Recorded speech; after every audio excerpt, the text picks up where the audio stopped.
Oh yeah. So hey, let's just be honest. I got a book here that I'm not gonna recommend it to anybody. I'm not gonna recommend it to anybody. I'm Brian Lee Durfee, author of The Forgetting Moon, published by Simon and Schuster Saga Press. I'm here to review Rules of Civility by Amor Towles. And like I said, I ain't recommending it to you guys. I loved it. I freaking loved it. But I can't recommend it to you.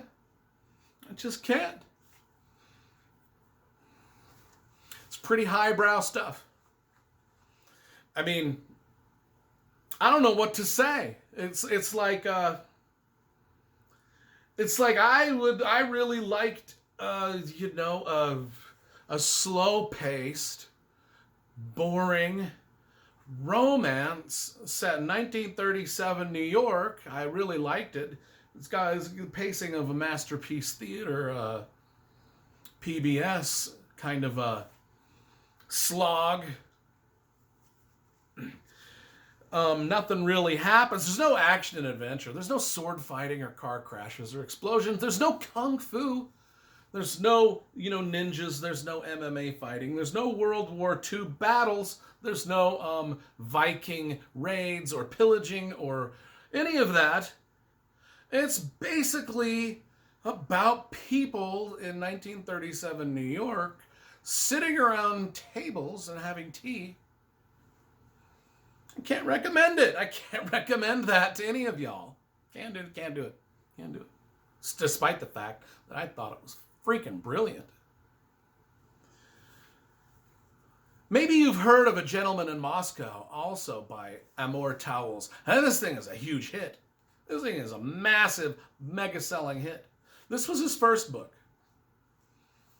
I listened to it on a drive. I can't remember where I was driving to, but I put it on Audible, and I listened to the whole thing on a drive, riveted to the 1937 upscale, the sparkling glitterati of 1937's upscale New York crowd of rich folk. And I was swept away into their just little world, just their bizarre world, right? And what we've got here is our main character is this young girl from small town America, shows up in New York to pursue her dreams. Her name is Katie Content. Katie Content. And then I think there's some sort of allegorical meaning behind her name, Katie Content. If so, I don't know. Her roommate is named Eve. Again, I think there's some sort of allegorical meaning behind that name also, that probably zoomed over my head in the layers and layers and layers of allegory that are just dripping off the pages in this book. This is literary fiction. That's what we're talking about, folks. We're talking literary fiction. Engaging to me. I loved it. I thought the writing and I thought the conversations these people were having as they were sipping their tea and sitting in their jazz clubs and going to their, polo matches at the Hamptons. I thought this stuff was fantastic. I just dug it. I loved it. I was so into it. I can't recommend it to you. I'm not gonna be honest. I don't know. Most of my people that watch my reviews love fantasy books, like and this is as far away from that as you can get. It just is. I'm not gonna lie to you. But if you want to take a chance on reading about Miss Katie Content and her roommate Eve in New York City in the 1937, they meet in a jazz club one night. Oh, here's the plot thickens, folks. Oh, here we go. They meet one night in a jazz club. Tinker Gray, the mysterious banker. Oh boy, does the plot start moving.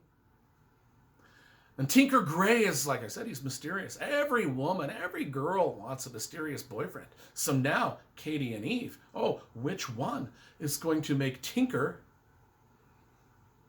her beau, right? Oh yes, the plot thickens. And we go through a whirlwind of a million more little tea parties and jazz club get-togethers and polo matches out at the Hamptons. It's just and things and to be honest with you, there's some tragic stuff that happens in this. I mean, this has got some tragedy, to be honest with you. I was so upset in parts. I was just like, no, don't let that happen to so and so. Oh no, oh my gosh. There's actually a car. I said there were no battles. No, I said there were no. There are car crashes, folks. There are car crashes.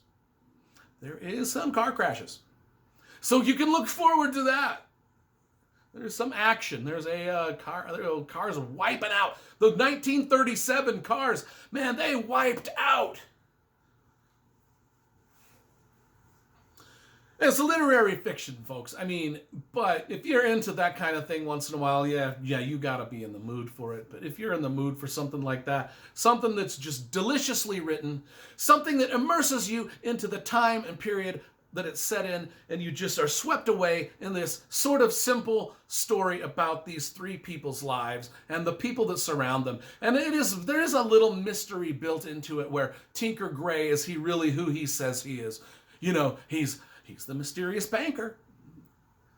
The mysterious banker. Woo! Those mysterious bankers and ninja assassins are one and the same. I'm telling you. I loved Amor Towles' writing. I think it's fantastic. Absolutely gorgeous, gorgeous writing. Gorgeous dialogue. Beautiful descriptions. You will feel like you know everything about 1937, New York City, if you read this book. And just a shout out to The Gentleman in Moscow. Oh my gosh, this thing is like a masterpiece. But we're reviewing this one right now.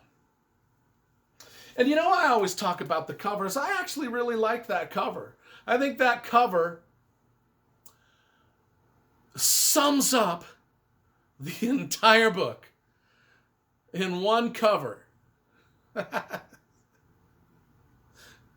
I liked this, man. I like this kind of stuff every once in a while. Rules of Civility. The Rules of Civility by Amor Towles. Yes, I give this 8.5 out of 10. Oh, man, I just thought it was cool. I thought it was great.